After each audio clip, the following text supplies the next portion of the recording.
Hey everybody, Matt from Life's Journey of 50 here. So, hey,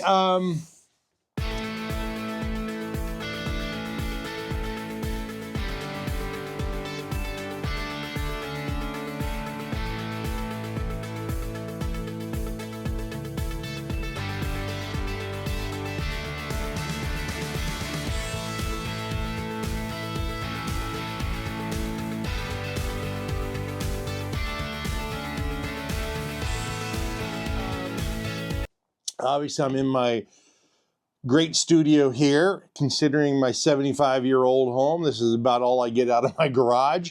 And unlike possibly like Ian or anybody else, I don't have a great studio here. So this is what you get here.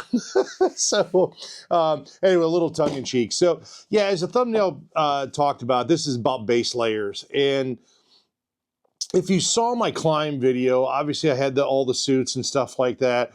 And I had some questions about base layers and kind of what I used underneath. So I was going to go through some of that stuff. And then what I do plan on doing, I'll let you know now in a video coming down the pike, will be kind of what I wear for spring, summertime, early fall, kind of a little bit different, whether it's armor, different suits or whatever gear I wear during the summertime. I'll get into that.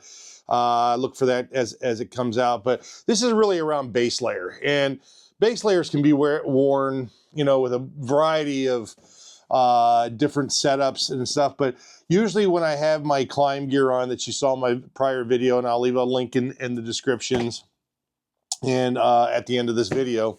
But let me start off by saying for short sleeves, I got a few of them here. So again, shocking, I know. It's usually going to be my climb stuff. And so there is a negative 1.0, and then this is their regular base layer. And this is more for, especially during the summertime when it's really hot, the -1 is kind of their thinnest, most breathable wicking, moisture wicking. The normal one is just kind of a good base layer. I would say this is probably great from mid-spring till about early fall, just depending on how hot you get and what else you're wearing with these tops. I also carry Moscow. I have some Moscow. These are absolutely fantastic as well. So I can't complain about that, but Moscow does a real nice job. A little bit different on the Moscow. They have it feels like a little elastic, like a little rubber elastic. It tries to stick to your underpants, to kind of keep the shirt tucked in. But a great fit, moisture wicking, very nice, especially during the summertime. Now, Moscow doesn't make this one anymore. This is a little bit heavier, and I really like this one. They haven't had this for a couple of years. But this is a little heavier. I would compare this to, I'll show this here in a little bit, but to like a 1.0 on a climb.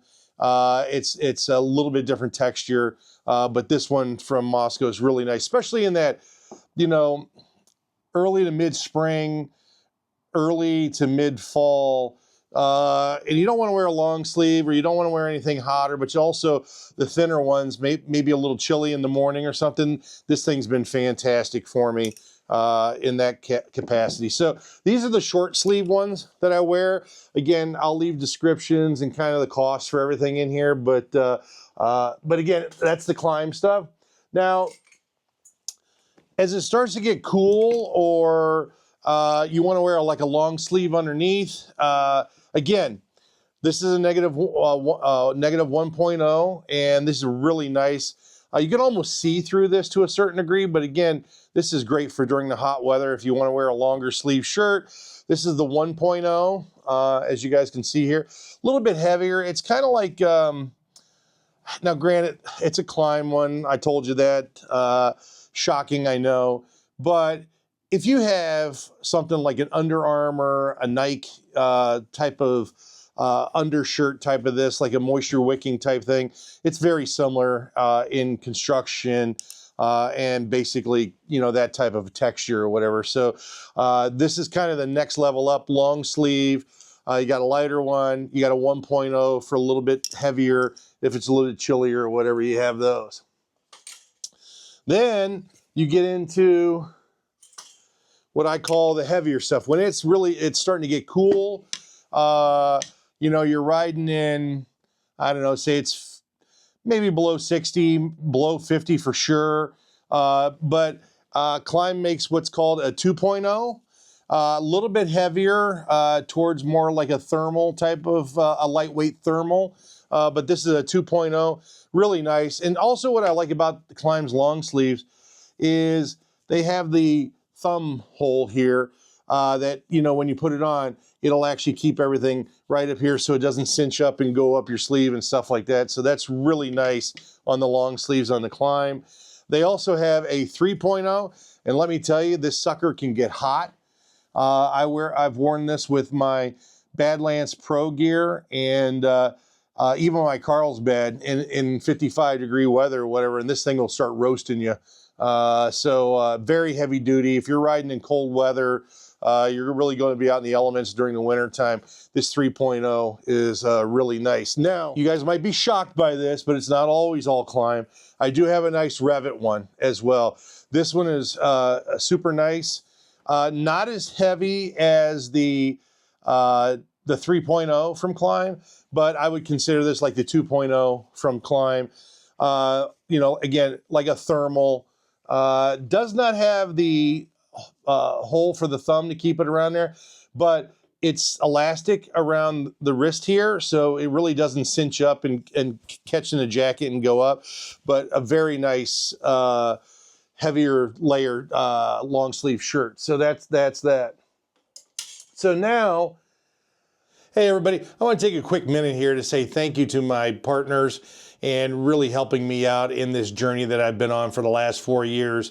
They've been friends of this channel, they've been supporters, and have really helped me in this journey. And I just wanted to take a quick second to say thank you and really appreciate the support. So anyways, back to the video. If you're riding in cold weather, and so you've got all this stuff on, but let's just say it's still cold. When I have the other stuff on, the long sleeve ones on, and say it's still cold, and you know, there's days out there, if you're riding in, you know, mid 30s, low 40-degree weather, it's still going to be chilly, right? So, and this is without heated gear. Okay, so this is saying that you don't have any heated gear. I'll throw this jacket on top or whatever until it warms up enough to take it off, and then obviously I just ride in the longer sleeve, but I wear that. Now, I do have heated gear, field shear. So what's nice is that these are battery operated. So they're like the little package that you would find with a charger, like if you're going to charge your phone or something like that. And they just slide in here, you hook on, and you can adjust it 3 different layers or 3 different settings for how warm you want this. But that's nice because it will add some heat to you and keep you warm here in the chest area. And then the same thing goes if you want to wear this jacket. It's a nice puffy jacket, balls up really, really nice. Got the thumb holes here, so if you're putting this and you got a jacket on top of it, you can stick that through there. But again, bigger battery pack, it's got pockets, but it's heated, so it's very nice. So again, this is the field shear jacket. So that's kind of what I use on the upper body. Again, depending on what weather I have. So I've got kind of these different layers, all the way from really thin, you know, wicking material. They're all kind of wicking material, but really thin to a heavier and heavier as they get as your conditions get colder and colder. So again, many different options on layers to do here. So now let's get into the undergarment stuff. Okay, undergarments. So again, if I'm just wearing shorts, it's you know, I'm going to say, at least for me, probably at least in the mid 50s or above. I'm probably going to wear just shorts. Again, Climb, I know, shocking. But, you know, they have also 0. They have a -1s on these. These are regular, you know, riding underpants as well. What I do like about the Climb is I've had some other ones that I've actually gotten rid of because they actually have a hole here that you can go to the bathroom through. So just FYI there for guys out there. But anyhow, so that's nice on the climb stuff. Now, if it starts getting cooler, as I said, more climb stuff, but this gives you an idea that this is really super thin and, you know, lightweight, but it'll give a little bit more protection than the shorts pants do. Let's see here. These are a 1.0, so these are a -1. These are a 1.0. So again, just like the shirts, they kind of go up in thickness and warmth. So, you know, if it's in the upper 50s, mid 50s, low 60s or whatever, I might throw these on just to have them because they're thinner, a little bit cooler, get a little bit heavier here. Let me see here. These are the 1.0s as well. Really nice, solid. And then if you're getting really cold, a couple of different things. So Climb makes a 3.0 as well. You guys can see that right there. But they make, it's more of a thermal. So again, now granted, if you don't want to spend the money for the Climb, I get it. You can get thermals, you can do all that stuff, but this is just me. But then you have the thermals. As I stated before, it's not always Climb. Revit had this pair as well. I would say that these are not as heavy as the 3.0s. These, again, like the shirt, it's more like a 2.0, but these are very nice, comfortable, breathable. So that's nice. And then one of the first pair that I ever bought when I started doing this 4 years ago was these, let me just make sure, Artiva. And I think I got these from Cycle Gear actually before I started spending all my money on Climb and Moscow and everything. But these are really nice as well. Comfortable. It's almost like a PJ, but more of a, again, a thermal, heavy duty. This is more like a 3.0 on the Climb. Very nice, very rugged. The only thing, these are not as, tight around the bottoms. So, not that they let air in because you got your boots on and stuff like that, but they're not as tight around the bottoms as the Revit or the Climb, which is nice because you put socks in and then you slide these over and it kind of keeps everything nice and tight to let less wind in and just keep you a little bit warmer out there. So that kind of gives you kind of the underneath area. Let's move on to socks. Got to finish this out right with all the base layer stuff. So give me 2 seconds here. All right, socks. So again, as you probably noticed, it'll be Climb stuff, but Climb has summer socks. Then they have like regular socks. They're really breathable. Merino wool. I've had no issues with these whatsoever. Now, the summer ones, I have had a couple of pair, whether it's just from constant usage or whatever, that have ripped apart a little bit. But that's just more about wear and tear and usage on my part than I do think the overall sock, because a lot of these have lasted 2 or 3 seasons.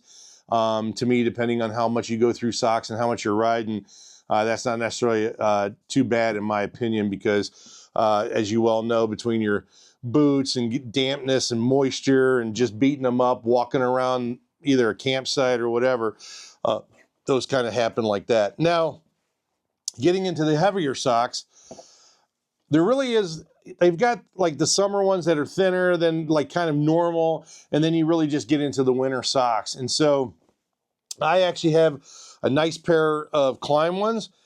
These are kind of like this is like a heavy wool sock, but they're breathable. And when I ride with these, I really don't feel a lot of sweat or any buildup on them, and that's really nice because it kind of, again, it's kind of a little bit moisture wicking, pulls any of the sweat away. Again, have some different socks here. I've got some Revit socks. These are really, really nice. Heavy duty again. And then Tuareg. Now, I think Tuareg gets their socks from Climb. Don't quote me on that. Somebody will probably correct me on that. But anyhow, the Tuareg ones have been fantastic too, and they're nice and comfortable and heavy duty. So that's kind of what I use there. And then if you're riding off-road during the summertime, and I've talked about the Tech 7s, now if you're not using waterproof boots and you want more breathability or whatever, you're not going to regularly get it, but what you're going to do is you can use those Tech 7s, and these are waterproof socks. So again, climb, shocking, but they're Gore-Tex socks. You can put a pair of socks on if you want to, and then slip these over, and then put your motocross boots on, obviously to keep the moisture out or whatever. Especially, you know, and they're not, you know, they're not bad. They would definitely will keep your feet dry. Again, it goes all the way to the top because a lot of the motocross boots, and I've done videos on that. If I can leave a link in the description there, I'll give you guys what my boots were from last year. But what you'll find is the boots, you know, sometimes only go halfway with either the waterproofing. So this sock actually gets you protection all the way up almost to the knee on these socks. So these are waterproof socks. So this is base layer stuff. Like I said, I had some questions asked in the last video around the Carlsbad and the Badlands video. And some people asked about what do you wear for base layers, and I thought I would share this just to let you know. And again, I will put the description together. I'll get all the pricing, kind of lay that stuff out, as you guys probably have seen throughout this video. Again, folks, there's cheaper options. I know, I get it. Trust me, I've heard the comments below about, oh, you know, you can buy cheaper, you can get different stuff, whatever. And that is a very true statement. This is me. This is what I use. This is what I've purchased. And again, I just choose to invest my money, whether you think it's throwing it away or not. I don't. I like the gear. I think it's quality stuff, but you can. You can wear regular long johns. You can buy some outlet Nike stuff and Under Armour for probably a third of the price, if not, or a quarter of the price of what maybe a Climb top would go for, or a Moscow thing would go for. Socks. Heck, you can just pick up some general socks at the store as well. And I get it. I get it. But this is base layer information for you to understand that, you know, there are these different options. You can wear a whole bevy of different things. But I just wanted to share this with you. So again, hopefully you like this. As I stated before, I will do another video about some summer gear coming up.